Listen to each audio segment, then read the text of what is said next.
ഈശോമിശിഹായ്ക്ക് സ്തുതിയായിരിക്കട്ടെ. ഈ നോമ്പുകാലത്ത് നിങ്ങളെ ഞാൻ ചെറിയൊരു ചിന്തയിലേക്ക് കൊണ്ടുപോവുകയാണ്. കാൽവരി കുന്നിലെ ആ മരക്കുരിശിൻ തൻ്റെ അവസാന തുള്ളി രക്തവും മണ്ണിൽ അലിഞ്ഞുചേർന്ന സമയം ഓർക്കണം.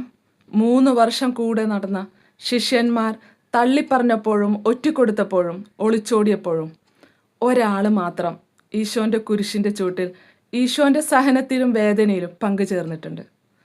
The women's stood other ran. ഉയർത്തെഴുന്നേറ്റ ഈശോ ആദ്യം പ്രത്യക്ഷപ്പെട്ടത് ശിഷ്യന്മാർക്കല്ല, മറിച്ച് തൻ്റെ കുരിശിൻ്റെ ചുവട്ടിൽ തൻ്റെ വേദനയിലും സങ്കടത്തിലും കൂടെയിരുന്ന ആ സാധാരണക്കാരിയ സ്ത്രീക്കാണ്, മഗ്ദലന മറിയം.